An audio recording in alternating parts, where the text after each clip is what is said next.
السلام عليكم. بسم الله الرحمن الرحيم والصلاة والسلام على رسولنا محمد سيد الأولين والآخرين. مدد يا رسول الله بك سادات أصحاب رسول الله دستور وأنا شاء الله فاز أحسن شيخ محمد على طريقتنا الصحبة والخير في الجمعية فعال لما يريد. صدق الله العظيم. İstediğini yapar diyor ayet-i kerime Allah Azze ve Celle. Her şeyi kimseye sormaz. Ne yapacağım, ne edeceğim. İstediğini yapar. Onun için o yapılan şeyi ne için böyle oldu, ne için bu böyle oluyor diye sormak kimsenin faydasına olmaz. Ama yani hayır işler için olursa olur. Evet. Onun nasıl hikmeti de sorabilir insan ama başka itiraz olarak ne için de sormak hiçbir fayda getirmez. Zarardan başka şey getirmez. Zarar çünkü alışkanlık olur. Her şeye itiraz eder. Her şeyi kabul etmez.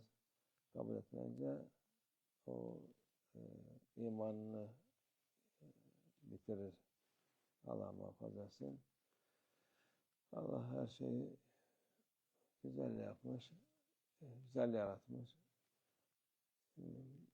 Tabi dünya imtihan yeri olduğu için bazı şeyler mümin için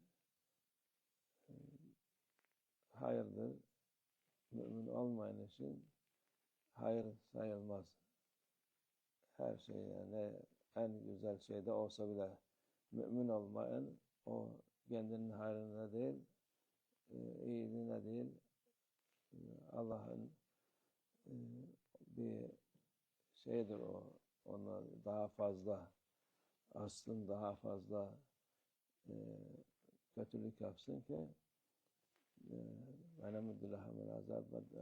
daha fazla azapta dursun, daha fazla cezasını çeksin diye bazen mümin olmayan için nimet değil de kötülük olur. Nimet müminedir. İyisi de iyi olmayan, gözükmeyen de her şeyde mümin için hayırdır. Mümin olmayan için en iyi bir şey olsa bile o hiçbir faydası yok. Ona daha fazla assın, daha fazla kötülük yapsın diye ona Allah önünü açmış.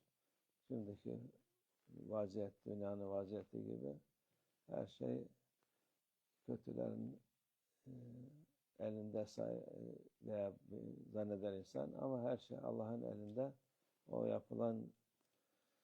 yaptıkları şeyin cezasını fazlasıyla çekmeleri için önlerini açıyor. Daha fazla kötülük yapın, daha fazla zulüm edin ki daha fazla cezanızı bulacaksınız.